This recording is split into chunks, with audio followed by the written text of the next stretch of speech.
villages. Thank you. Well, thanks so much. Appreciate seeing you all. We're here to sign the budget and tax package for the state of Florida. I'll say a little bit about that in a second, but first I want to recognize a number of our elected officials.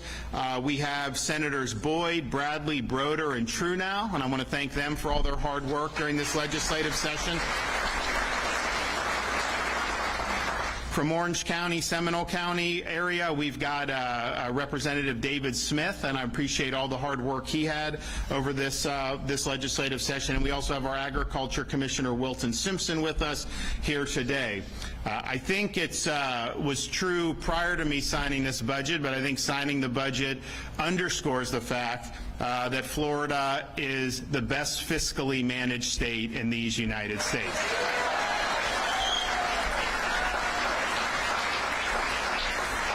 So going into this legislative session, our current fiscal year, which ends tonight, we are actually spending less this year than we were the previous fiscal year. How many places are spending less year over year? Not a lot, and so we're currently in that, and we're building off that with this budget. If you look at the size of government in the state of Florida, so New York State right now has millions fewer residents than Florida does. And that wasn't true in the past. We used to be pretty similar, even 5 or 6 years ago. Now we're about 23.5 million, and New York is about 19.5 million. And honestly, if they elect this guy mayor, it's going to decline even more from that. You know, I mean, we've paid. I'm going to talk about with this budget. We'll have paid off almost half of Florida's debt over 180 years just since I've been governor. But you know, I could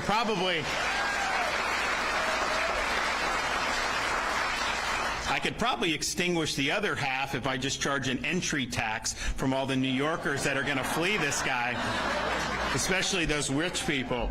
So New York has millions of more people than we do in Florida, and yet their budget for the state of New York is over twice the size of the budget of the state of Florida. And yet, we do better services, we have better infrastructure, and we have higher performing education. Where is all that money going? A lot of it, quite frankly, goes to entrenched interests. New York City, just New York City alone, I think they have 8 million people.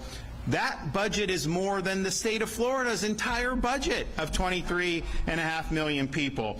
Our bureaucratic footprint in Florida is the smallest in the country. We have the lowest number of state workers per capita of any state in the United States of America. And so that's small government. And so, and then of course we have no income tax, which we'll keep that way. Thank you very much. You know, some of these states, if honestly, because you know, there's very rare states that don't have a state income tax. I mean, we're one of them. New Hampshire's another one of them. Washington State, interestingly enough, is another one. Texas, so there's a handful. But you know, we have regions of the country, like the Midwest. Everyone has an income tax, and every time I talk to legislators from any of those states, whether it's Indiana, Ohio, I was like, just get rid of your income tax. And they're like, well, we have to do this. And I was like, no. If you're the only state in a region with no income tax, you'll have people flooding into your state. You will make up more tax revenue just by doing the normal taxes like sales tax and stuff that are already there than you would have to. And I think Florida is a good example of that. We've been able to have like booming revenues while we're cutting taxes and have no state income tax. So all this stuff can be done and be done meaningfully. And then also, so we have the lowest footprint in the country. We have the second lowest amount of per capita spending in the country. I think Texas is a little less than us, and who knows, maybe with their recent legislative session, maybe that's changed on the margin. We'll have to crunch those numbers. And then I mentioned with the debt repayment.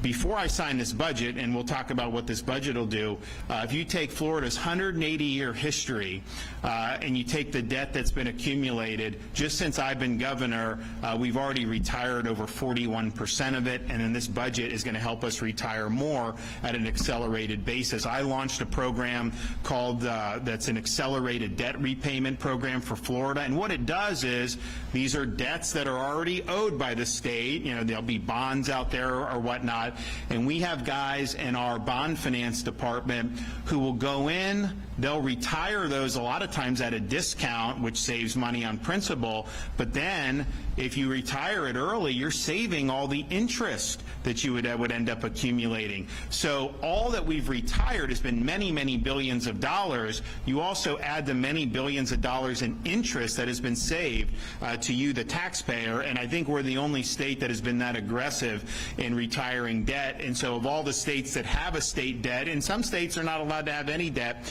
we have the lowest per capita in the United States of America of all 50 states. And so that's another thing to lead on. So we're doing that and doing that well, but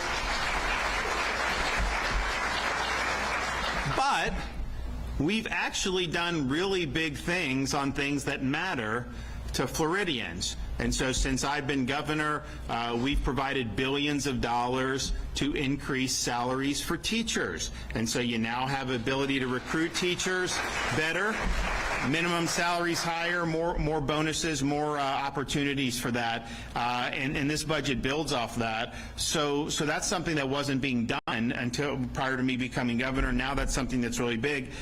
You also look at universal school choice.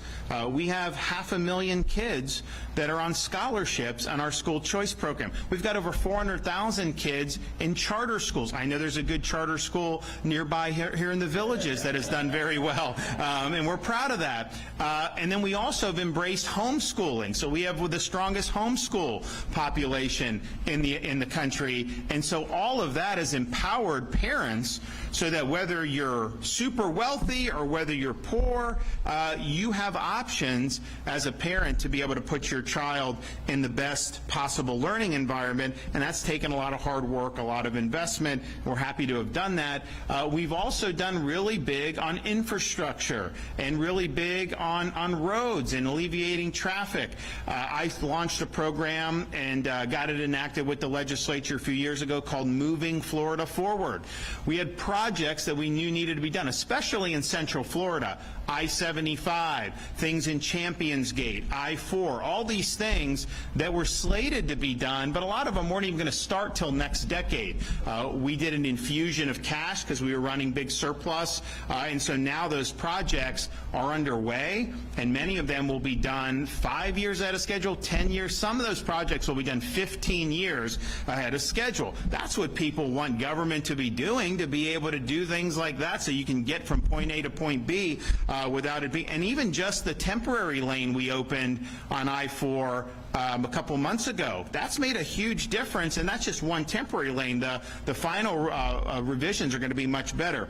So we've been really big. We've done big on ports, which are important state. We've done our spaceport. We've helped with infrastructure over at the Cape, and you have all these major companies that are booming over there. From Elon Musk does most of the launches with SpaceX, but you've got all the aerospace companies, you've got other competitors to SpaceX that are trying to gain a foothold. They've all been able to do that, and part of it is because we've provided the infrastructure that's necessary to support that. So we've done big on infrastructure while we're paying down debt, while we're being fiscally responsible. And then water quality and Everglades restoration, Florida Springs, Florida Everglades, massive amounts of support, huge numbers of projects that have been started or completed just in the last 5.5 years, and we've got more on the way. That's what people want. They want Florida to continue to be a great place to live and to work and to retire and to raise kids and to enjoy this great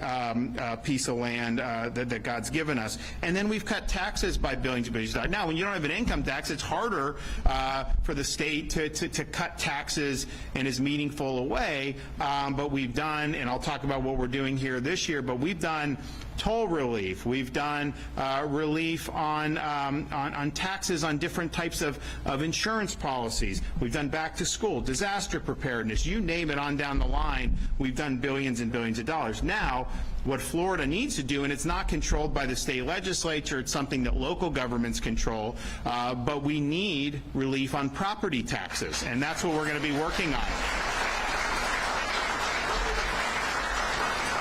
And it's going to require that that the legislature pass joint resolutions to put this question on the ballot for the people of the state of Florida. But it's my belief that, to truly own your own home, that means you can't perpetually pay rent to the government. That's just not true private ownership. And so we're going to be working on that. I've spoken extensively with Ben Albritton, who's the president of Florida Senate, and I know he's very excited about it. I know the individual members in both the House and Senate are very excited about providing an opportunity to really do something historic and to really make Florida truly the free state of Florida. So we're going to be doing that. So that's kind of of where we are. You look at California running big deficits. Illinois is insolvent. New York, obviously, they've got a lot of problems always. And these are choices that you have to make as you're going forward. So the budget that I'll sign into law today continues the success that we've had in the state of Florida. I do budget recommendations at the beginning of the fiscal year or at the beginning of the legislative session, then the House and Senate work through their budgets, and then they produce a product. And this budget, they kind of play some games. There's kind of like here's the budget number, but then they put spending in the back of the bill. I think you just got to count both. So if you count all the spending that was proposed by me, all the spending that was actually enacted by the legislature, that was about a $600 million difference. They were $600 million above what I had proposed, but I mean in a $117 billion budget, that's not a huge amount of daylight.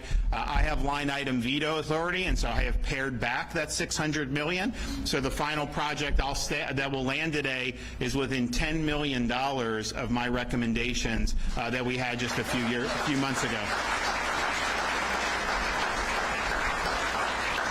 And we have the second year in a row where this budget will spend less than current year's budget. So current year budget, which ends this evening, the spending less than the year before. When I sign this, next year we'll spend less than we've even done in this fiscal year. And so that's what you do if you want a sustainable future.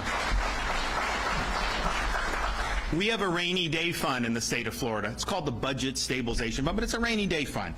And when I became governor until now, we've tripled the amount in our rainy day fund. In fact, when I sign this into law, with the amount that's going in, it constitutionally maxes out what we're allowed to put in the state's rainy day fund. So we can't do anything more than what we're done, which is good. I mean, look, you want a rainy day fund, but you want it to be reasonable. You don't want to have too much socked away, because that means you're being overtaxed. And so I think the amount we have, I think it's good that it was topped out there. I think that will be able to get us through what we need. And look, I've said for many years, I became governor in 19, we had COVID the next year. We didn't know how that was going to shake out. I mean, we're a tourism state. How many folks were going to come? Obviously COVID was more damaging for elderly, so we didn't know with our senior population, how was that going to affect just normal life? And so we had made some tough decisions then to make sure that we could do, but of course the fact that we were open, these other states weren't, we really took off, and we really boomed over those years. Now we're in a situation where you look macroeconomically, there's definitely some warning signs about the underlying health of the economy, and I've been saying this really now for probably like the last 9 months, particularly with a lot of the Biden policies that we had. I mean, we succeeded in spite of those policies, not because of those. I can tell you that right now. So I don't know what's going to happen, over the next couple years. If I did, I would start a hedge fund and I would be able to do very well.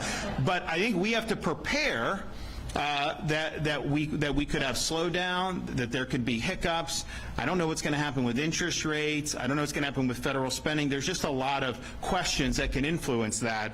And so what I can say is that we're very well prepared to meet whatever is thrown our way. And that's really good planning, and that's responsible planning.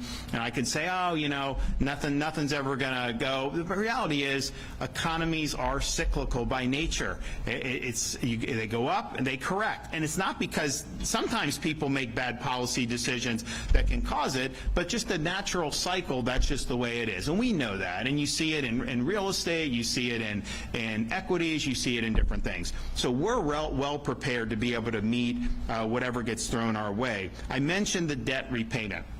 We started this program, and I want to thank Senator Albritton and the Senate that really embraced this. When this budget's in, with the amount that we're going to be able to dedicate to accelerate the debt repayment and save you a lot of money in the process, we will have retired almost 50% of Florida's total debt over a 180-year period just since I've been governor. That is really good. That's what we should be doing. The budget also includes $250 million on an annual basis to continue the momentum and continuing to really make a difference on that. If you look at the amount that you would owe if you took the U.S. federal $37+ trillion debt and every American citizen had to pay an equal share to retire that debt, your share as an American citizen would be over $105,000 per citizen.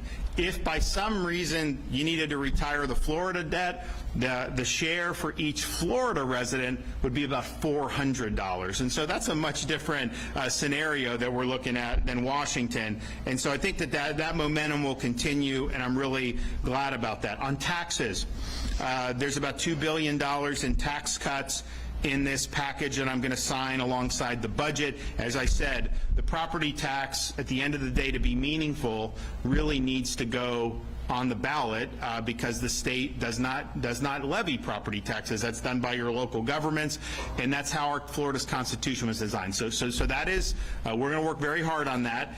Don't let any of these elected officials give you any excuses to why we can't do this. We can do it, and so you should make sure you're holding all of your reps and senators accountable to be on board with giving you a chance basically to vote, because none of this can happen unless the Florida voters approve it next year. So that's kind of the big thing, the big enchilada that we're working on. But for this year, $2 billion.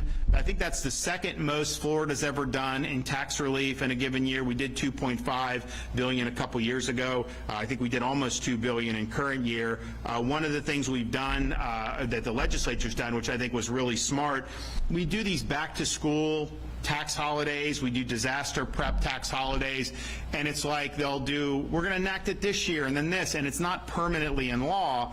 And one of the things that happened was they didn't do the budget at the end of the regular session in May. It drug out another 45 days. Well, guess what?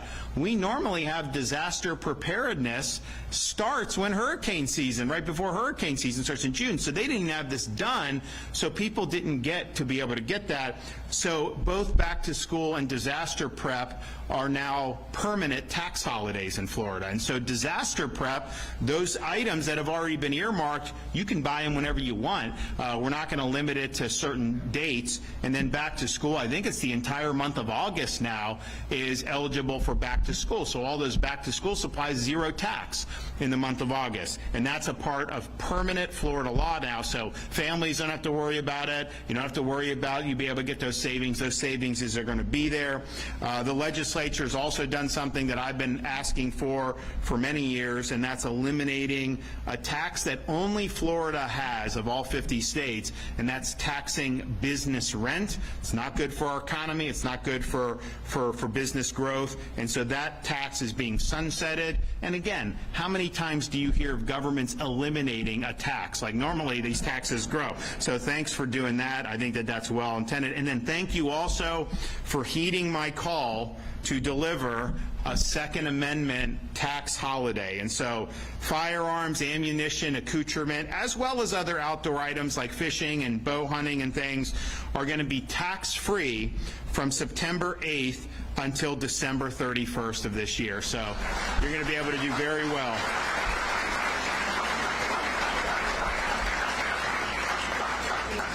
We've also been able to continue building on our success on teacher salary increases. This budget increases our pot for teacher pay increases by over $100 million, so it's close to $1.4 billion. We did $1.25 billion last year, and we got to continue to do more. But what we did, and I think we started this probably 4 or 5 years ago, people say, oh, we need more money for education. Well, then what happens is the state sends money to these school districts, and a lot of it gets eaten up by bureaucracy. And so the money it wasn't going to the classroom. Like, they weren't putting an emphasis on teacher pay. And so the money that we have a special item in the budget. The school districts can only use this $1.38 billion. They can only use it to increase teacher salaries. They can't use it for anything else. So this way, you're handcuffing them and making them do that. And that also applies to not just at our school districts, but also our charter school teachers. And so the Villages charter here, other charters that have done really, really well. And, consistent with that, we actually were able to get through on the budget. It didn't succeed during the regular session. We got an overhaul to our Schools of Hope program. So you're going to have groups, like there's a group in New York City, Success Academy, and they've been able to do very well in New York City, which is very tough because the unions want to kill charter schools up there, and the elected officials are negative.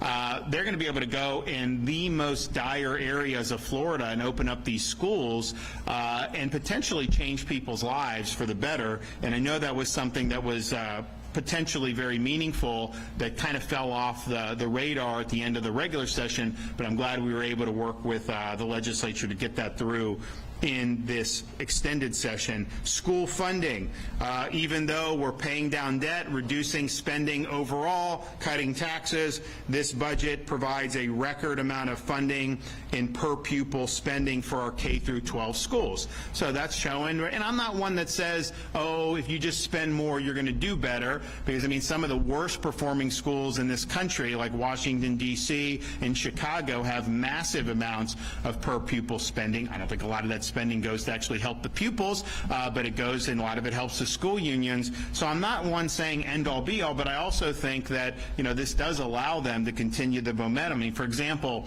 when I became governor, there was an emphasis on grading schools based on these high stakes end of year tests. And on the one hand, you got to have accountability, you got to measure progress, and if a school's doing well, they need to be told they're doing well, and you need to know they're an A school. If a school's failing, we need to know they're failing, and there needs to be remediation. But was one end-of-year test the best way to do it? So we replaced that high-stakes testing model with something called progress monitoring. So there are smaller tests that take place over the course of a year, but then they have immediate feedback to the schools, the teachers, and to the parents. And if you think about it, you study for the test. I remember during COVID, it was like when COVID first came, they're like, well, there's no reason for these kids to be, people were telling me no reason for the kids to be in school the rest of that 2020 year, because all they're going to do is spend a couple weeks studying for the end of year tests. And I'm like, well, you're teaching to the test, so is that really progress monitoring? Is really testing the knowledge that you're accumulating. And if you take an end of year test and then you don't do well, well, you're on summer vacation by the time you get the results. So there's not going to be any real remediation. Now you're able to do it. We got the results that was, I think we put it out last week, or our Department of Education put it out. Really great results on progress monitoring, and you're seeing increased performance as a result of that. So that's really important, and we're going to measure success. We want to make sure we're holding people accountable. The other thing the budget does is it continues our emphasis on teaching American civics in our schools, particularly K through 12 schools. So we've emphasized this from the time I was governor, and I think what we've found is, one, there's certain things that do need to be taught.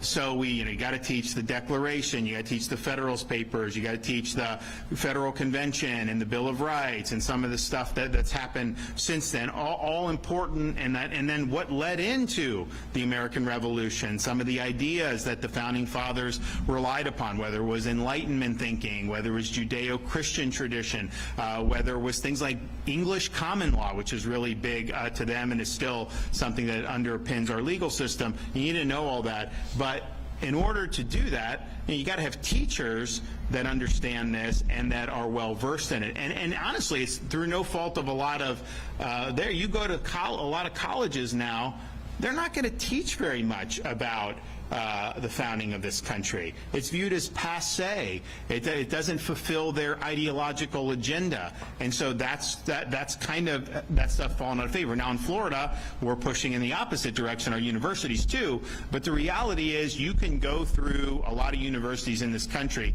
and not come out with a very good understanding of what it means to be an American, or what are the foundations for this country.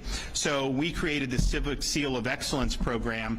We created a 50-hour course. Well, I mean, we didn't. We got scholars from like Hillsdale, Heritage Foundation, all these places, and they devised this programming, basically lectures about all these different things that went into the formation of the country and the values and principles that have made us a unique experiment. And if you go through that, you get a $3,000 bonus. And so you don't even have to be a civics teacher. If you're an English teacher, go through it. We think having this foundation is good no matter what you're doing. If you're doing U.S. history, all this stuff is important. So we've put through thousands and thousands of educators through this program. It's got like a 93% approval rate of people that have taken the course. It is worthwhile. It is meaningful. And that's Florida filling a gap where America's higher education system has really failed. And so I think that's instrumental, because the reality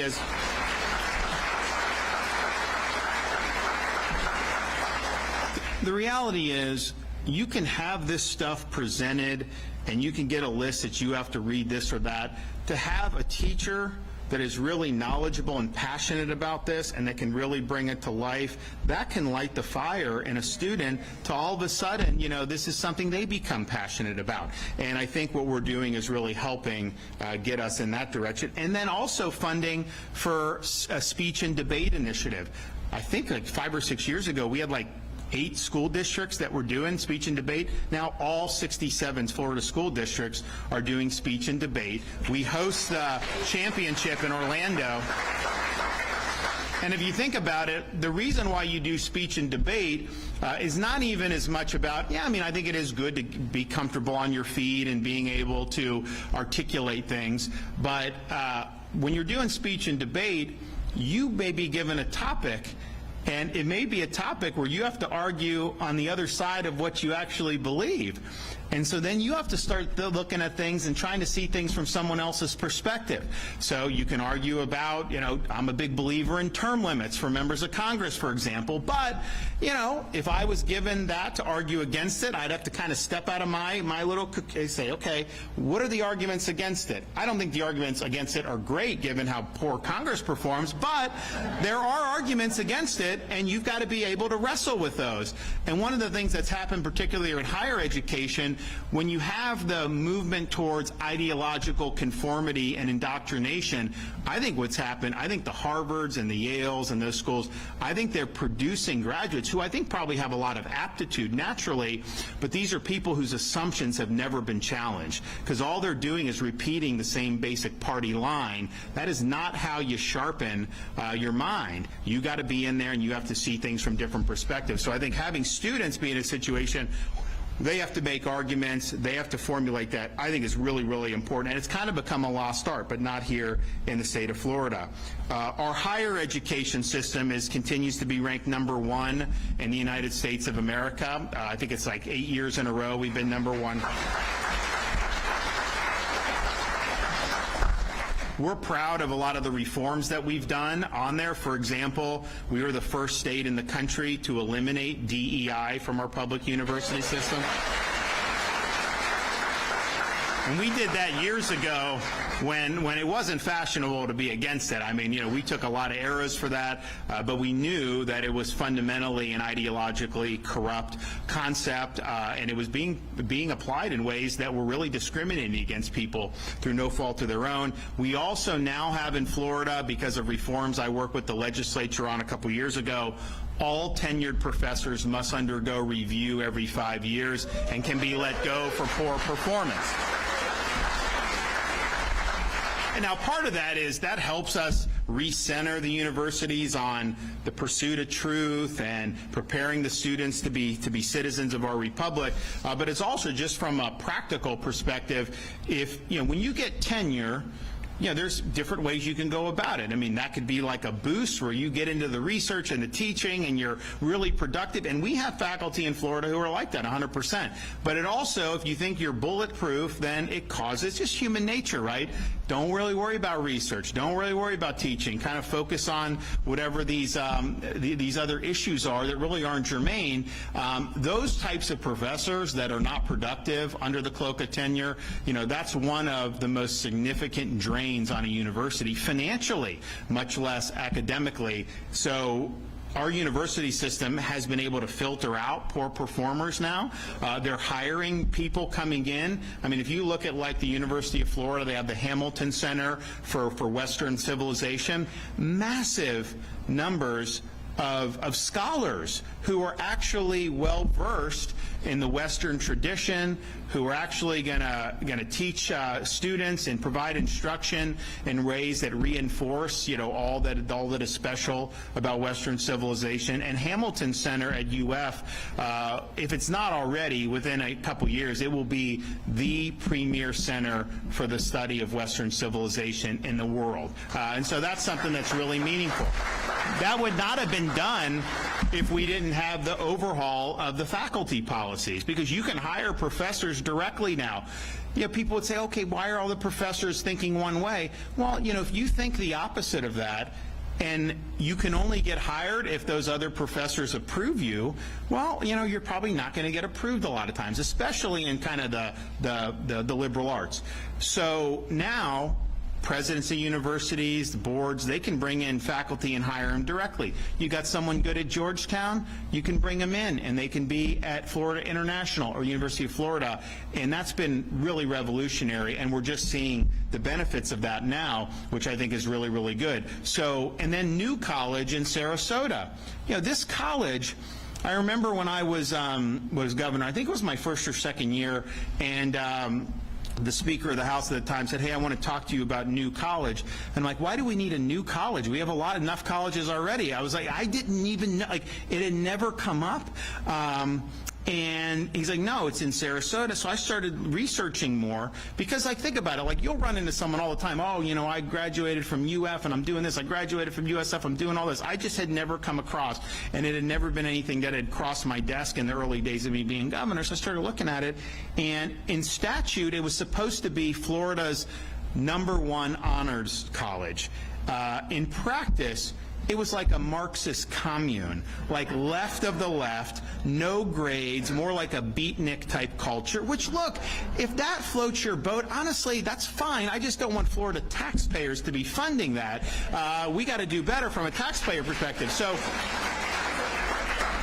so I'm like, all right, I mean, you know, so, and I think they were down to like 400 and some students, and so, you know, we made sweeping appointments to the Board of Trustees. They replaced the president with a conservative who had been the Commissioner of Education under our administration in the first term, and now all of a sudden they're bringing in these professors that are like really, really strong, and that is being transformed almost into like our version of like a Hillsdale College, where we're really focusing on core classical liberal arts. And there's just a lot of parents out there, they don't want to invest 18 years into instilling values, turn them over to some university that indoctrinates them in the opposite. Like, that's not what they want. I think most parents want the students to have broad horizons and grapple with conflicting ideas, but you don't want an orthodoxy imposed. Well, now you look at New College, it's like that's really what a liberal arts education is supposed to be. So we're doing that. Now, this budget continues something that I've stressed since the time I've been governor. So our Florida students, our Florida residents, have the same tuition today than they did the day I took office. Not 1 cent of increase on tuition in our universities. And not only that, we do have an ability, I know because the villages, this may be something that is of interest, where grandparents can qualify for in-state tuition for their grandkids, even if the grandkids went to school out of state. Now, you got to be a high performer and everything, but reality is that's something that's very meaningful. So the average tuition, if you're a Florida resident, for our universities is about $6,300 per year. Now, that is by far the lowest of any place in the United States of America, and our standards have gone up so much. You know, it used to be you go to high school in Florida, you know, if you were a pretty good student, you get into wherever you wanted pretty much. Now, not so much. These are much more competitive, and so if you're good enough to get into some of these schools like UF and FSU, chances are you're qualifying for Bright Future scholarships, which is full tuition or 75% tuition depending on your marks. And so you really, even if you don't get Bright Futures, but especially if you get it, no debt. There's no need for you to go into debt to get a 4-year degree in the state of Florida. That's helping people. That's where people are going to be able to do well with themselves, not with a $100,000 millstone around their neck. I mentioned what we've done with environmental restoration, Everglades, water quality. At the beginning of my first term as governor, I said this needs to be a priority, that I'm calling for over that 4-year period, $2.5 billion in funding for those projects. And those projects are, there's a lot in southern Florida, but they're really all over the state. And that's $1 billion more than we've done the previous 4.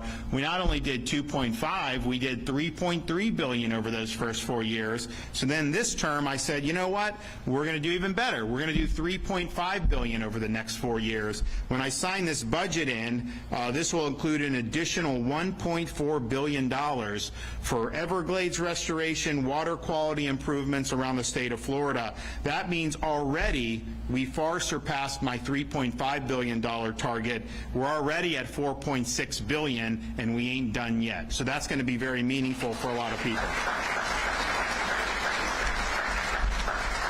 We also mentioned the roads and infrastructure. This budget fully funds our Florida Department of Transportation work program. It fully funds the state of Florida's Moving Florida Forward initiative. So those accelerated projects will continue, and I think that's something that'll be meaningful for a lot of people. Finally, this budget heeds the call to support law enforcement throughout the state. So we launched a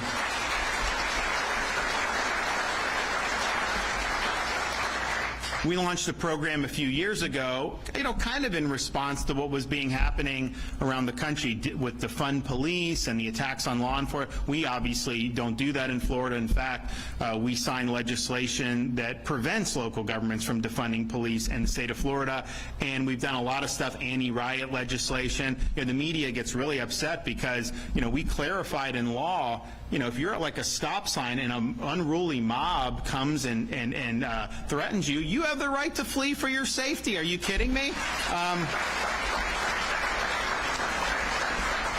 and we've done a lot to have tough penalties against people who launch attacks on law enforcement, especially in those situations where you're demonstrating, which people have a right to do, but you got to follow the rules, you got to follow the law, and if you breach that line, we're not going to just sit there and allow the inmates to run the asylum. That's true for the state as a whole. The Hamas people tried to take over a road down in Miami after that whole thing was really starting a year or so ago, and they lasted 13 minutes on the road before they got escorted out.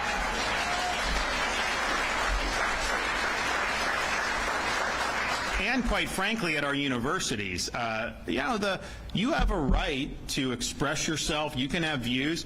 It's not our role to police your views, and some of these views that are more sympathetic to Hamas, I think, are quite frankly abhorrent, but you do have a right to those. But we also have a right to hold you accountable for your behavior. And if you're demonstrating in a way that is causing disorder, if you're threatening other students or faculty because they're Jewish or whatever reason, then you will be held accountable. They tried to, and we have done that.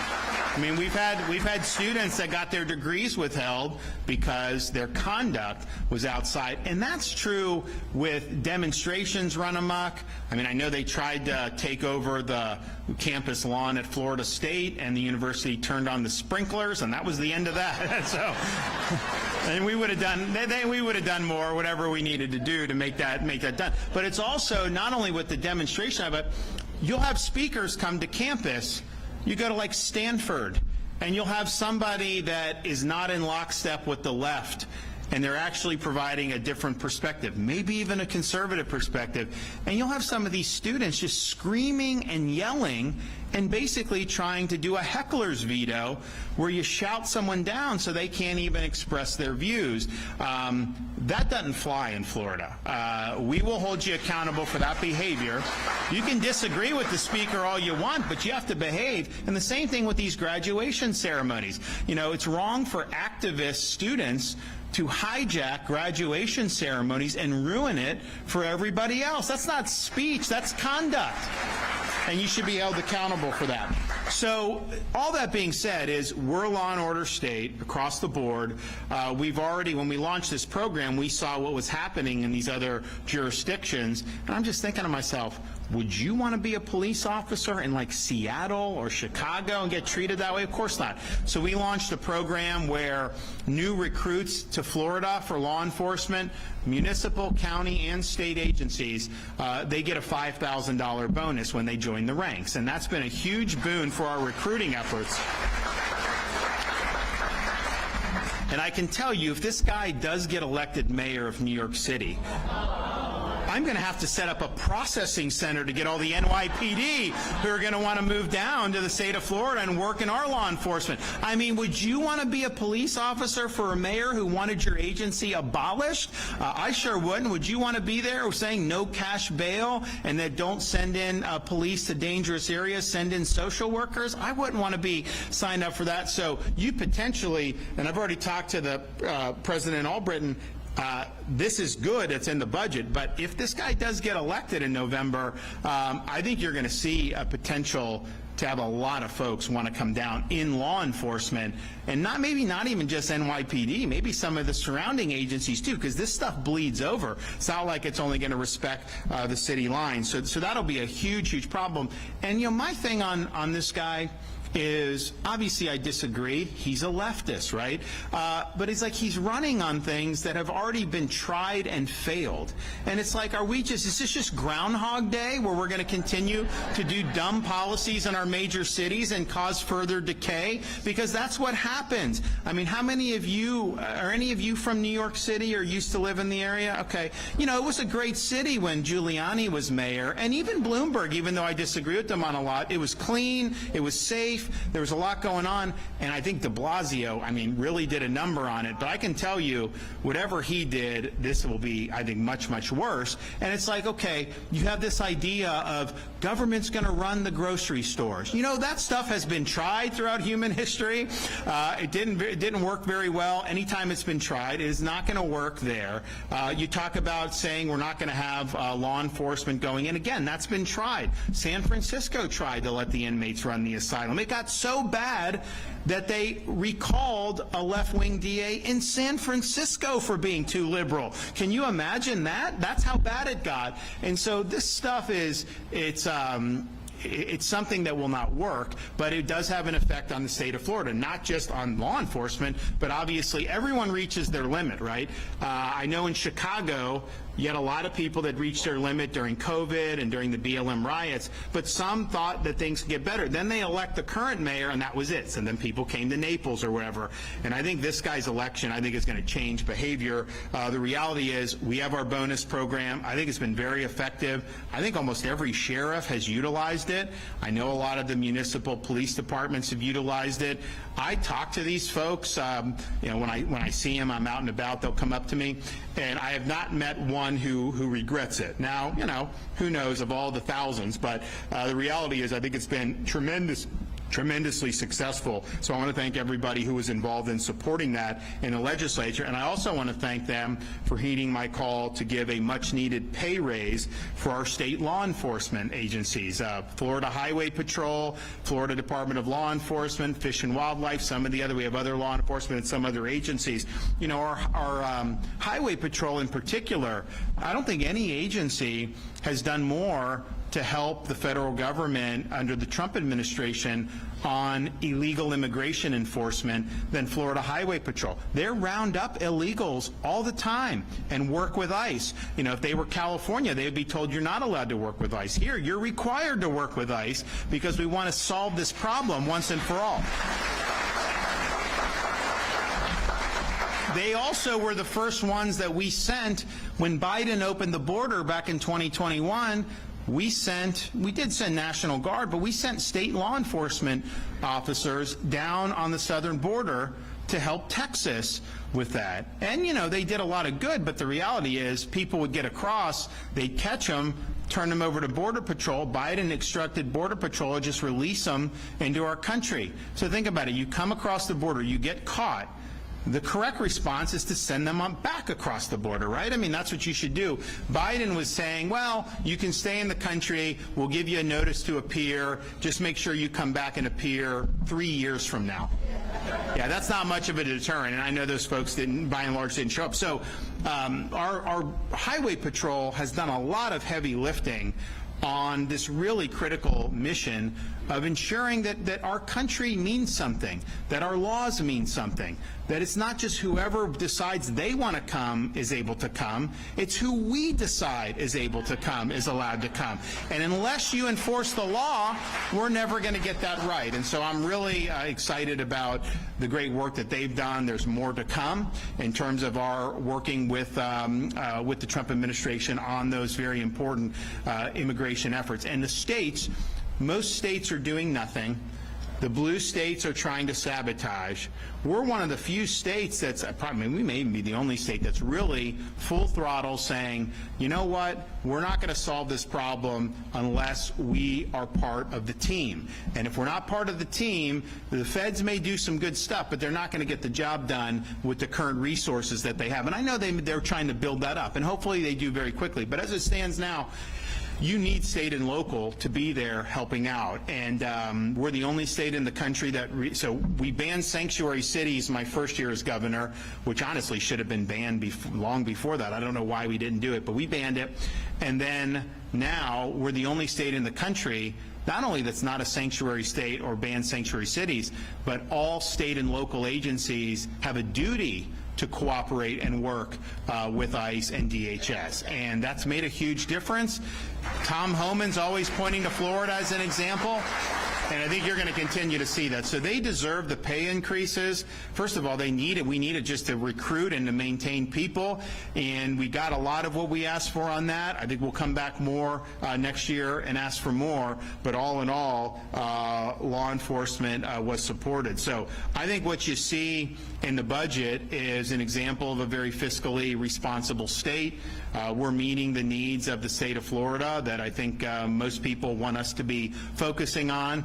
We're not, frittering it away on something. I did have to do. I did more than $500 million in line item vetoes, and some of the stuff was I don't think should have been in the budget for sure, but some of it wasn't bad. But I felt it was important to get the budget spending in line with my recommendations, and so front and back of bill is kind of the total spending.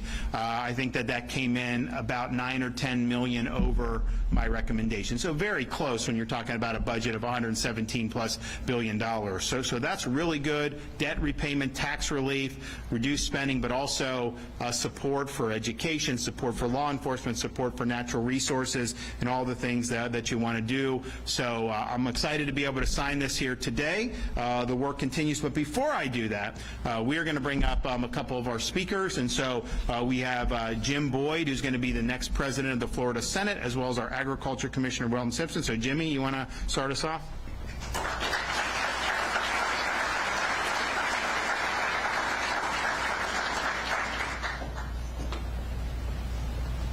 Thank you, Governor. Don't we have the best governor in the country?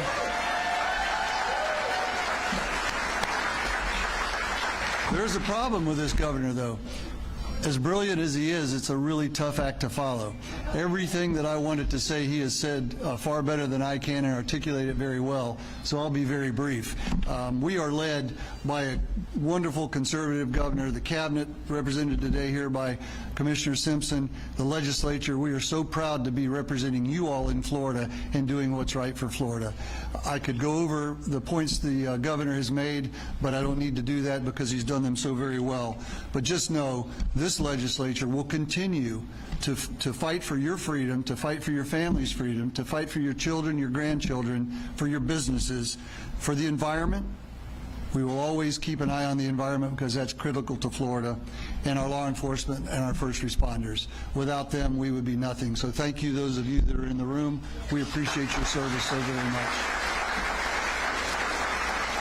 So on behalf of the Florida Senate, my friend and colleague, President Albritton, who couldn't be here today, Senators Broder, Trunow, and Bradley, who are here with us. It took us a while, the legislature, to get to this point, Governor, but we got there. I like to think of it as like a fine wine. It takes a little while for that to open up and develop, but we're here with your leadership and your steady hand. I think today, as the governor has outlined, we have a very good budget for Florida, less than last year, reducing spending, of course, reducing debt, putting away more money in a rainy day fund, doing everything that we would do as families to protect ourselves for the future, we're trying to do for the state of Florida. We will continue that under good conservative leadership, and we thank you for supporting those of us that do that. Thank you.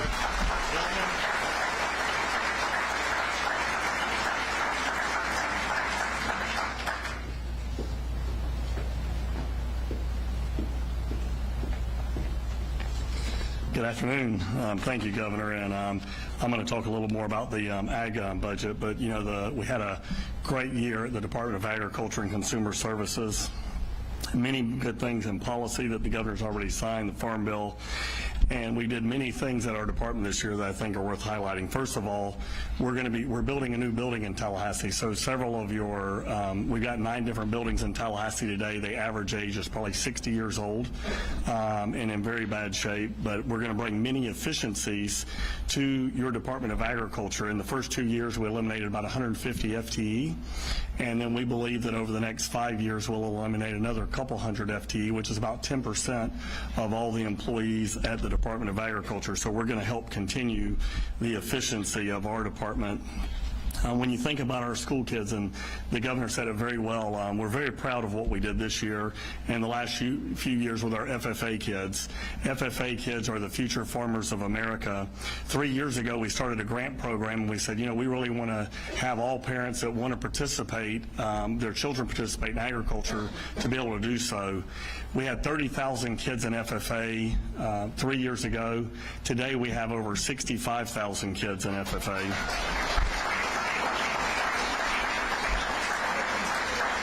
Step 2 of that, the school boards would not allow those kids to have excused absences to go to their FFA or 4-H events out of school. So last year we passed a law that said you shall have an excused absence if it's a sanctioned event. So that now is in law. This year, step 3, you would think, well, maybe that's enough. This year we ran into zoning issues. So the school boards were saying, well, no, you can't build an agriculture facility at your school because we're not zoned properly.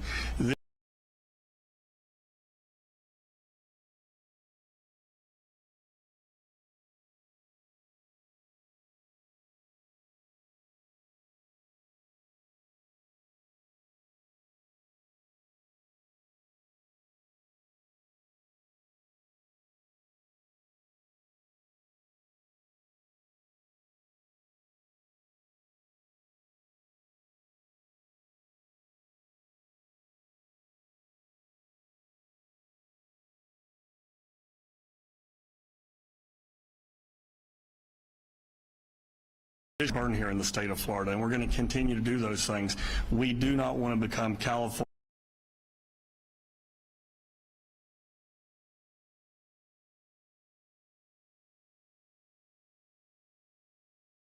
The equipment and tools we need to do our job with. Very proud of that. Our ag law has been beefed up. Our northern border security, our interdiction stations. Just recently, we worked with HSI and Border Patrol, had a major fuel theft bust here in Spring Hill, Florida. You can look it up. It's going to be a media release today. Over almost $50,000 was secured. We took down a major ring that was not only in the state of Florida but around the country. So we're very proud of our ag law. We've got a great team there now. They're doing a great job keeping us safe in our state. Our Consumer Services Division this year has a Operation Safe Summer program. We've removed over 15,000 packages of illegal hemp in our stores just in the last week from this program. We're going to continue to do that. They're targeting our children with these programs. Last year we had an operation called Candy Crush. Nearly 1 million packages were taking off of our shelves, targeting our children. We appreciate the legislature and the governor for the help that they've given us on that program. The team's doing very well. This year, in the budget, we have many good nuggets that will really go unseen. One of them is a transfer switch program. So when we have a hurricane, you lose power. You can't turn power back on the fuel stations because we don't have generators. We've got a grant program this year to be able to put transfer stations within those gas stations so that we can hook a generator to it at the state level and get those fueling stations back up and running very quickly. So we're very proud of that.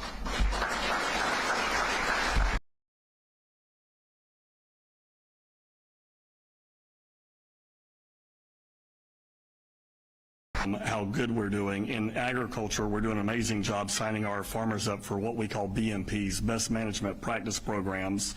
And we have a cost share program just in the Indian River Lagoon alone. We've signed up over 20,000 acres in these last 2 years, more than double what had been there previously. So we're targeting areas of concern and including the whole state. But the cost share program the legislature provides and the governor signs has been amazing for what we've been able to do in agriculture. And this year we're also going to start doing our regional water projects, which is going to take up an additional amount of nutrient load throughout the state.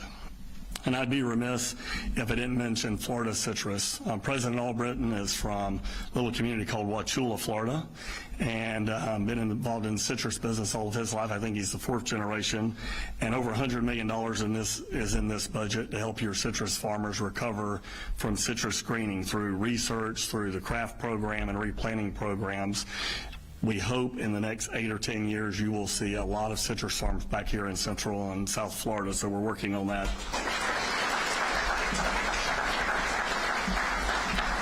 Last thing I'll mention, this was a priority of mine during when I was Senate President, but one of my #1 priorities then was to identify and define the wildlife corridor.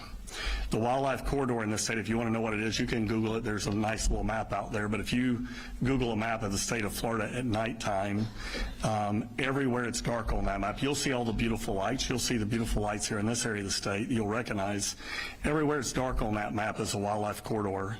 It's where our aquifer is recharged. It's where animals traverse the state, and it's where we grow your food. If our grandkids' grandkids are going to have a quality of life comparable to ours, we have to protect the wildlife corridor.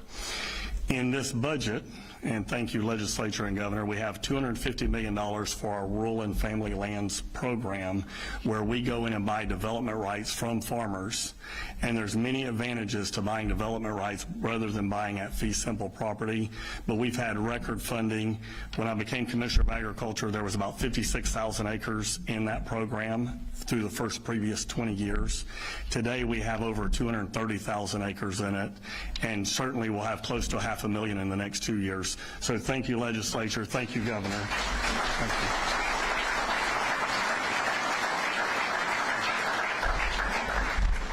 you. And just on the wildlife corridor, we've done amazing work there. There was a provision in the budget to take $200 million out of the wildlife corridor, put it in general revenue. That was not included in the $600 million I did, but I did veto that, so that remains in the wildlife corridor. It'll be subject to future appropriations, but I think we need to finish the job there. I think we've done really, really good. You know, it's like we have a beautiful state. Obviously, a lot of people want to be here, but you got to balance that with making sure that the state doesn't end up just concrete, right? I mean, you want to have that, and so I think it's been really good. And we'll continue working on that. So all in all, we continue the mission. I think things from a fiscal perspective, we couldn't be better positioned. We don't know what the future holds in terms of the macro economy or even the international economy. I know that there's a lot of different types of analysis that are out there about what is going to happen over the next 3, 6, 9 months, a year, but we're well positioned either way. So thanks to everybody. If you guys want to come up, we'll make this official.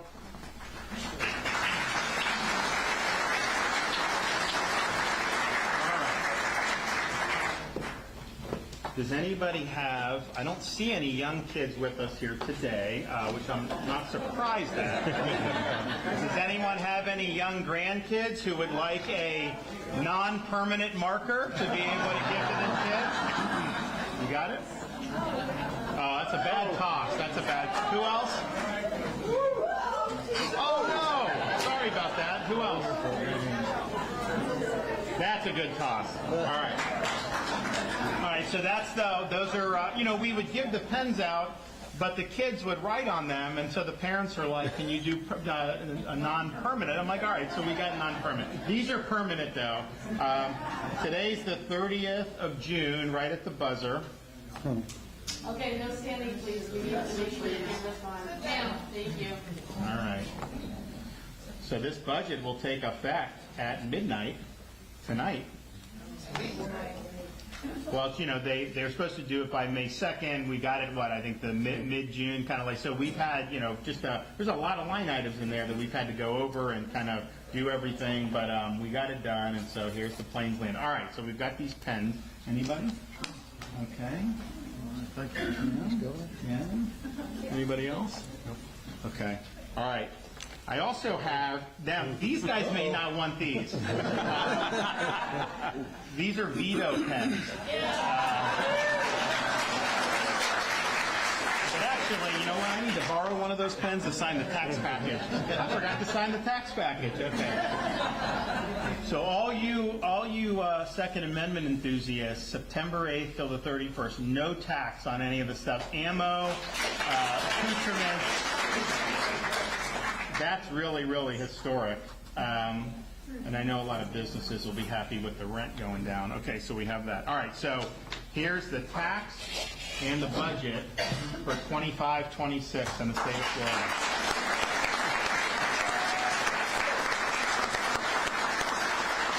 All right. Good job, guys. Thank you. All right.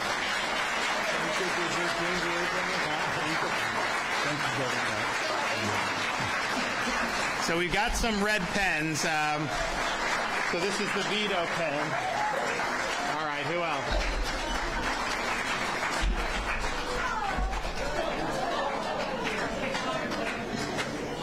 And there were,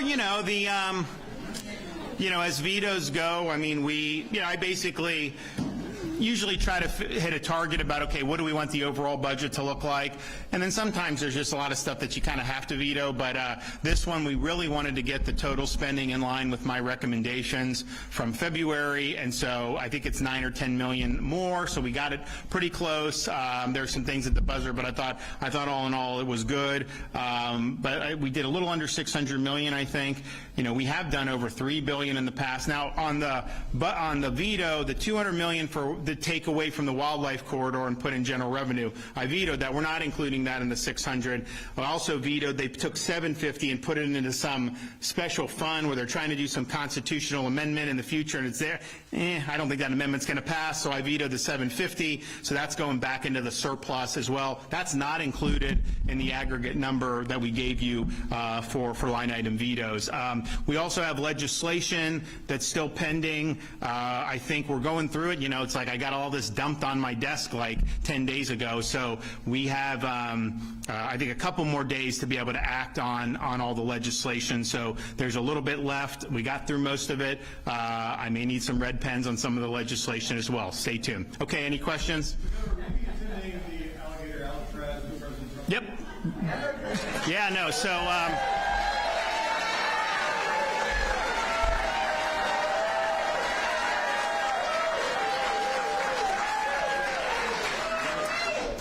we've, I mentioned our efforts on illegal immigration, stepping up and really helping. And I think the one thing that we have seen over the initial months of the Trump administration is when we'd ask DHS, what can we do? They're just like, we just need detention space. Because, if you bring an illegal in, there is, the media says there is a process they go through, right, to determine whether you're in the country illegally. Some people may have a notice to appear in 7 days and from an immigration judge. Some people may already have an order of you. So there's stuff that go into it.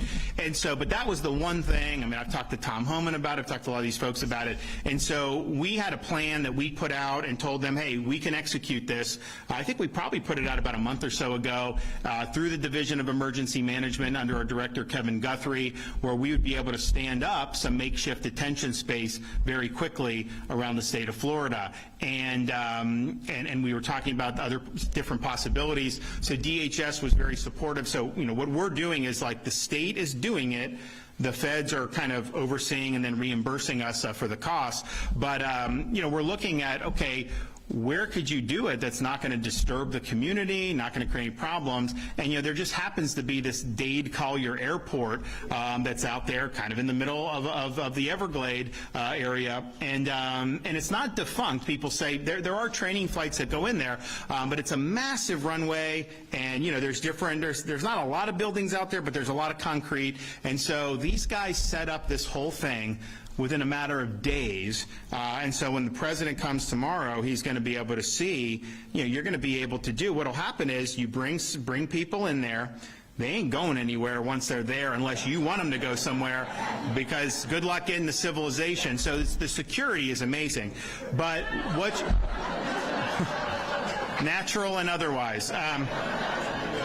But what it can be, I think, is an effective way to increase the number of removals and deportations, which ultimately, if you don't do that, you're going to continue to have this problem of illegal immigration. So you'll be able to bring people in, they'll get processed, they have an order of removal, then they can be queued, and the federal government can fly right on the runway, right there. You literally drive them 2,000 feet, put them on a plane, and then they're gone. It's very logistically simple, but what we're also going to do is, this idea of immigration judge, these are not Article III judges. They're not federal judges like we think of. These are executive branch employees who are called immigration judges. So you can have you can deputize different employees to do that. So we've offered some of our National Guardsmen to be able to serve as immigration judges. So what you could have is, okay, someone's a criminal alien, they obviously fast track. Someone has an order of deportation, okay, fast track. Someone may have just gotten picked up. They come, they can get like a notice to appear. Biden would tell you to come in 2 years. Under the Trump administration, it's usually within, 14 to 30 days. But we can have our National Guard acting as immigration judges right on site. So you go, maybe you have a day or two, whatever, and then a decision's made, and then that's it. So this is potentially be a force multiplier as this goes. And so, I did speak with the president this weekend. He's very excited about doing it. But I think what he wants to see is, Florida should not be the only one in this fight, right? I mean, we literally are doing what the voters who elected all of us have been demanding for many, many years. And immigration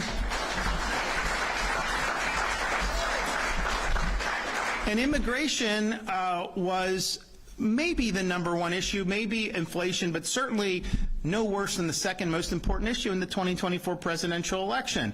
So we've got to do it, and we're also looking at Camp Blanding up in Northeast Florida, which has a runway, and again, similar thing, secure, not going to interrupt the community, be able to fly people out. The feds will do it. I mean, we flew to Martha's Vineyard, right? I mean, we could probably fly there, but I think they want to be in charge of that, because there's diplomatic niceties that go on, and I get it. So, but I do think that if you increase the amount of space for processing, and then to be able to get them ripe to then be able to return to their home country by the thousands, that's going to really make a difference. And in Florida, we estimate we've got 50,000 illegal aliens in Florida who have already been ordered to be removed by an immigration judge. So you talk about, they've gone through this process, they have an order to remove, and they're just still here, and so that's low-hanging fruit. But we were in a situation where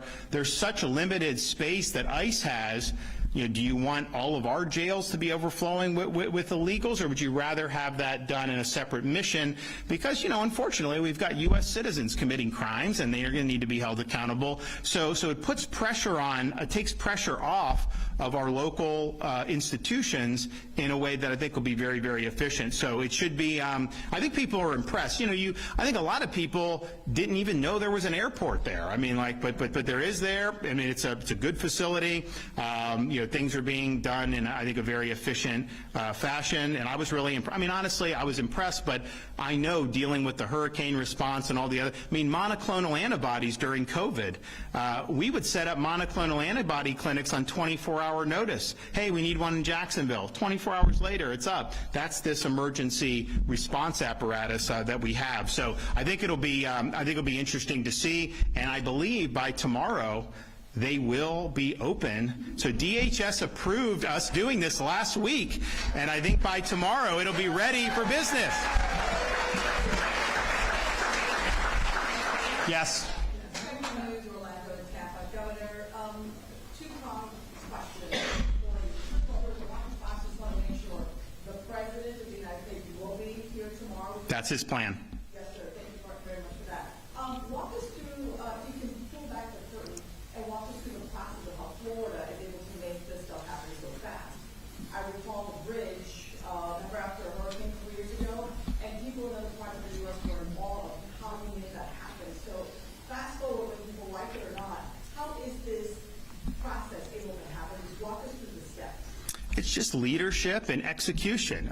We are a state that really understands when you're a skinny, you're a peninsula sticking out in the middle of a tropical part of the world, you are going to have to deal with weather disasters. Now, we've had our share in the last however many years. Maybe we get a break this year, but we're prepared. And so you have that. You've also seen that put into place to head off the BLM riots back in 2020. You didn't see that happening here because we had response. Even when spring break in Miami Beach, we had to send people in and get that in order. The monoclonal antibody, we used emergency response. There were obviously physicians and nurses on site, but the logistics of it was all through that. So we have wherewithal to be able to do things and do things quickly. What I told when I first became governor, I said, all right, we got to look to see what's happened well, what hasn't happened well, and different things. And a lot of people were frustrated with the power response in terms of being without power for 3 weeks or something. And so we launched our initiative to pre-stage the linemen. So it's a similar thing, honestly. It's not a detention facility, but we will set up camps where these folks are able to be there, ride out the storm, and then immediately go in and start reconnecting the power. So we just did Hurricane Milton. There were 4.2 million restorations in record time, and 99% of that was within a matter of days. The majority of that was within 24 hours. Usually in the past, folks weren't even on site working for another 72 hours, right? So we've done that. So it's a similar thing. You know, you go, we had set out the plans to DHS. This is something they wanted to approve, and we knew we'd get the reimbursement, and we're doing it actually at a rate that's cheaper than what I think they anticipated. And so you do it and you make it happen. That's just how we roll in Florida. It's important, but the directive I gave was, okay, let's see what we can do better. But by all means, do not get ground down in bureaucracy.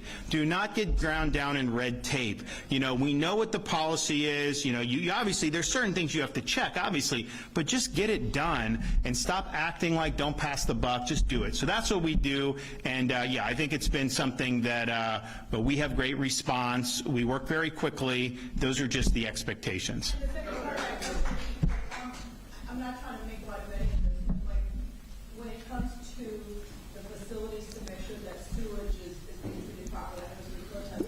No. It's all self-contained. So they will be transporting out the wastewater to facilities. There's going to be zero impact on the surrounding area. They're going above and beyond on that. They do that as a matter of course anyways. I mean, if we were doing a hurricane response in like Fort Myers Beach, you know, you're very sensitive about that. So it isn't any different. But this is, I think people think that somehow we just decided to build an airport out of whole cloth. No, that was there, right? It's a bunch of concrete. They're utilizing that. But it's interesting because they're utilizing the existing concrete footprint. Even on the interior of the airport where there's grass, they're staying off that grass. It's just grass, guys. It isn't anything said, but that's what they were doing. So yes, so that'll all be self-contained.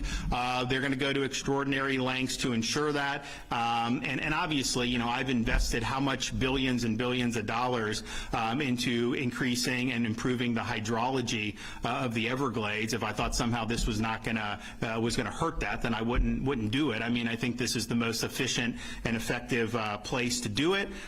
No, the Florida residents are not going to know that you know, that this stuff's not going to impinge on them. Whereas if you put it in a more populated area, it might. This facility just happened to be there, so we'll do. But they've got a really strong management plan. And then some people ask, like, well, what if there's a hurricane? Like, you think they didn't think of that? Of course they do. Anytime you would do anything in Florida, you'd have to think about, you know, what's going to be resistant at what. Now, this is more interior, and so the winds that you would get would likely not be as strong as what a major hurricane would bring right on the coast, but it still could potentially be significant. And so, of course, that they have plans and contingencies for all of that. So yes, that'll be done, and we would not have agreed to do it at that site if I thought that somehow it was going to negatively impact all the great work we've done on improving and restoring the Everglades. In fact, you know, we're going to be opening up the C-43 reservoir here in a couple of weeks. Massive, monumental achievement to be able to have gotten that done, and so the progress has been fantastic. Yes. They let you. You're out in the wild, out of Tallahassee. He's at Tallahassee. He came all the way to the Villages to do the budget press conference. Thank you for doing that. I want to ask you back on the budget, if I could, just real quick. I want to ask you, given sort of the bumpy session that happened, did you feel the desire, or did you feel the need to send any kind of message to some of the legislators and how you handle the deals? And then secondly, I wanted to ask you about the fact that they wanted to rely more on local property taxes for school districts than you had recommended. And I know it would be kind of hard to untangle that, but I just wanted to get your thoughts on it. So look, on the property tax, we need to do property tax. It's going to require us to go to the ballot and get it done. I know, I spoke with President Albritton yesterday about it. He's committed to do it. There's no excuses. In the House of Representatives, we have almost a 3-to-1 Republican majority. Is there any possible excuse for why you can't get it done? In the Florida Senate, we have more than a 2-to-1 majority, and so we will get that done one way or another. It's going to be a very significant issue for the balance of this year and into next year. Now, there was actually a provision they put in the tax for $1 million to this bureaucracy in Tallahassee called EDR. I mean, it's kind of like a state version of like the Congressional Budget Office. I've been very nonplussed by their analysis, so I vetoed that because we don't need to give a bureaucracy money to study this. We know what needs to be done, so let's just do it, and we will do it. Now, when you're looking at the budget, I mean, look, I think that the session was unnecessarily bumpy. It's one thing if you're clashing on principle, and I stand on principle. You know, we've had disagreements amongst Senate, House in the past, and you kind of just work through those. You know, there's some times where there's things that I have to really push for, that I get internal resistance. Most of those things, once they're enacted, everyone campaigns on them, but that's beside the point. And there's sometimes when it rises to the level of having an actual confrontation. I mean, I had to veto the redistricting maps a couple years ago, call a special session, and then we did maps that, you know, I think are more consistent with the law and Constitution. And so we did that. This one, I think, was more driven by personal agendas, by kind of vendettas. I think it got really nasty between the House and Senate leadership, and I would just say most of what we have here was really a result of, you know, a lot of the Senate working with our office to be able to land the plane in a way that I think the people of Florida respect. You know, this House of Representatives, the way it does is like, you know, you have the leadership and they tell you vote this way, vote that way, and they punish you if you don't vote the way they did. So, for example, you know, when I did the immigration, so literally we have the President of the United States coming down tomorrow to tout what Florida's done, but, you know, when I called the special session at the beginning of the year to say state and local must support, you know, the Speaker of the House opposed that and tried to jam a bill in that would have eliminated all of my authority to enforce immigration laws. Why would you do that? Well, it was an amnesty bill, basically. But that wasn't driven. That was driven by a different agenda. That's not your agenda, right? And so, you know, you saw a movement in the House of Representatives in Florida to kneecap our ability to have anti-woke higher education standards and to make sure that our universities are educating, not indoctrinating. People are looking to Florida for leadership on those issues. I mean, heck, even the New York Times has said, you know, if you want to see what the Trump administration is trying to do, just look to Florida and look at all the stuff they've done. Now, they disapprove of what we've done, but they are acknowledging what we've done has been very meaningful. Why would you want to peel that back? No, nobody. And then we did a lot of tort reform, which has helped make, you know, it's helped on costs because we were the #1 litigation state in the country. And so that was hard fought. And then they tried in the House to repeal a lot of that. And here's the thing. You don't have to agree with me. If they run and seek your vote on a certain agenda and then they implement it, you know, if I don't like it, you know, I can veto it, we can tussle, whatever. But that's not what happened here.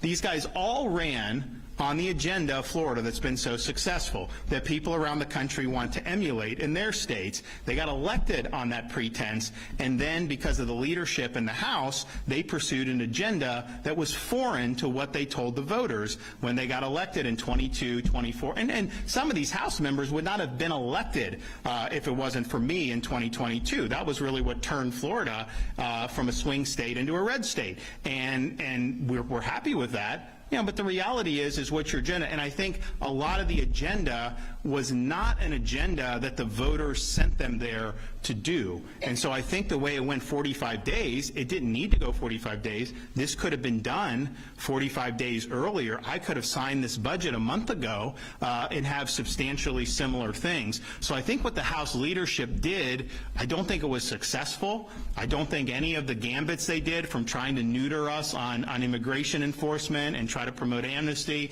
that failed. I think it failed to try to kneecap us on higher education reform. I think it failed to try to undo tort reform, and on down the line. And so, you know, we are where we are with this, but I think the budget reflects the hard work that a lot of the senators put in to getting this to where I think the people of Florida wanted to see. You know, I'm having to fight for a Second Amendment holiday. Like, these guys all run on saying Second Amendment, and yet you're getting pushback on Second Amendment tax holiday? I mean, give me a break. So, that's just kind of how the cookie crumbles on this. But I think if you look at, okay, we're in a good spot. We got what the state needed. We got a good product. I think my vetoes that I did, I think were appropriate. I think the level that we got the budget back down to is similar to what I recommended, which is good. The debt repayment, and look, that was really driven by the Senate. I mean, they embraced our vision for debt repayment. I appreciate that. Topping off the rainy day fund, I know both chambers supported that. I think it's great. But, we are where we are, but let's just be clear. You would not want to rerun that movie script, if you're the leadership in the Florida House of Representatives. It did not work. You did not have a mandate to do that. And so I think it'd be better, to not constantly be at war with the Senate, not constantly be at war with the governor, but actually do what the voters sent you there to do. And that's what we want.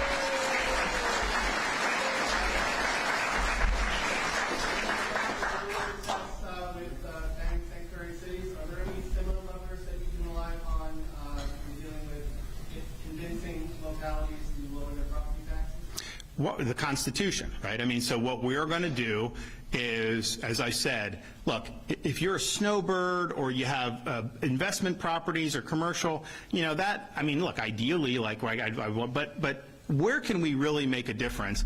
And I think it's on Floridians' primary homesteaded properties. I do not think you should have to pay just for the privilege of living into a house you already own. Now, we've run numbers on this stuff. We're going to do a lot of work over the next couple of months, and so, but ultimately, you're going to need to draft a joint resolution, and both houses are going to have to pass it, and then the voters are going to have to approve it by 60%. So there's a lot of hurdles here, but I think that is really where we should focus on. Are there things where you can say, well, you don't get funding if you do that? Maybe, but I don't know that that would be sustainable or ultimately be as effective as we need to do. There's also limitations on how they can work with the millage rates and everything like that. I'm not sure that they are able under current Constitution to say, homesteaded property, you have no property tax, but then you have more. I mean, I don't know, maybe, but I think the people have said there's a question.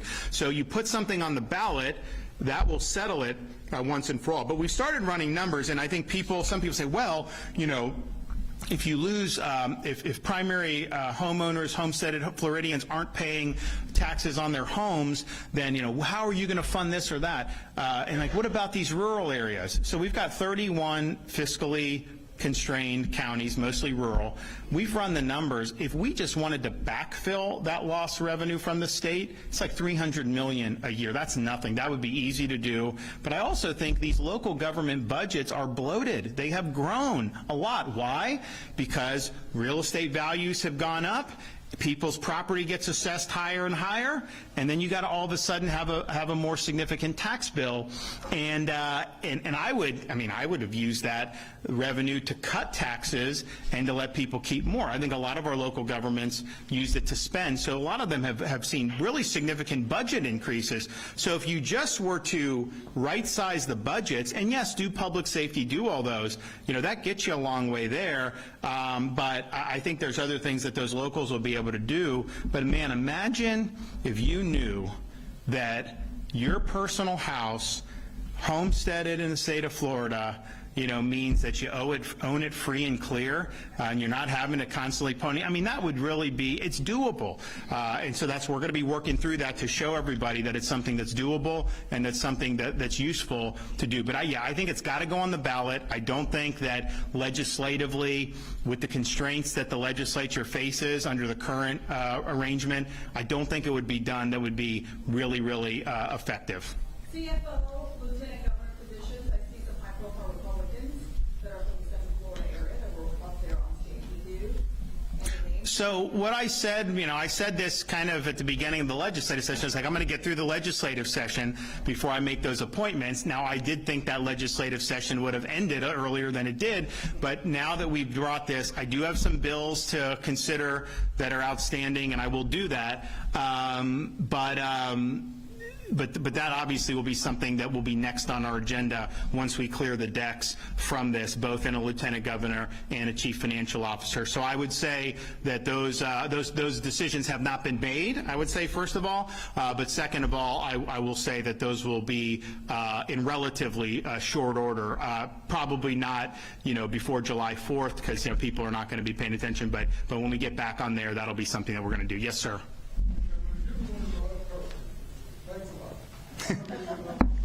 I did knock on wood.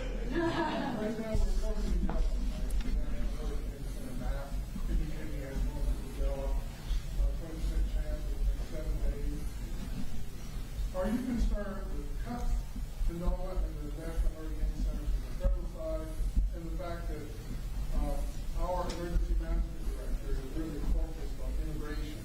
Now, are we ready for potential hurricanes? Well, those are two different things. On the federal side, that's going to be up to them. So I can't answer that question in terms of what the impacts will be or not. We've worked well with National Hurricane Center. Our emergency management director is not focused only on immigration. In fact, to the contrary, we're constantly reevaluating what did we do in the previous cycle, how can we do going forward, and learning. And I would say that, certainly during my tenure, I don't think there's ever been a state that's responded to national disasters more robustly and effectively than the state of Florida. I mean, you mentioned that, we had a bridge knocked out in Pine Island in southwest Florida after Ian. People were running around like chickens with their heads cut off. Finally, they came to me. It wasn't a state bridge. They say, hey, can you help us with this? And, look, a lot of people in my shoes would be like, well, if you help, then you own it. So if it doesn't go well, they'll blame you. So a lot of people would just say, hey, it's your. But I said, no, we'll do it. So, I said, these guys don't have 6 months to wait for this bridge. And so we took it, we looked at it, we acted, and we rebuilt it in 3 days. So, this stuff can happen. You just got to do it. But we will be ready. A lot of the folks that are involved in this immigration mission, some of those vendors do a variety of things. It's not going to do that. The storms are our first priority when we're doing this. But we did the monoclonal antibody sites back in 21 all around the state in the middle of hurricane season. I mean, that was in August and September of 2021, and we were able to do that. And then, fortunately, we didn't have any major hurricanes that year, but we were able to respond. So we'll be ready to respond. And I think if you look at, go back to like 6 or 7 years ago, and look at power restoration, and then look how far that's come. And it's not just the investor-owned utilities like Florida Power and Light, which, they're a behemoth, right? They've got a lot of resources. Our rural co-ops were some of the fastest restorations after Milton of any outfit. And so you've seen great improvements in the rural cooperatives. It used to be, if a hurricane came, you'd be like, well, man, I hope it's like FPL or one of those, because they people know they've got resources to get after it. And if you have a co-op, people are like, oh, man, it's going to take longer. And that was true initially. But now, they've really done a good job. And so they're doing well there. Now, I do think there is a question about what role is the federal government going to play going forward, particularly post-storm. We handle the prep. We handle the initial response. Yeah, we'll have Coast Guard. We'll have some kind of federal assistance on the periphery, but it's mostly locally executed, state managed and directed, and then the feds come in and can reimburse us. But what will happen is, if we do have a major event, what's the threshold going to be where they will approve us for financial assistance? If it's a major, then a lot of times you're going to reach that threshold. If it's like a category 2, does it reach the new thresholds? I think they've raised the threshold. So I think that's a question.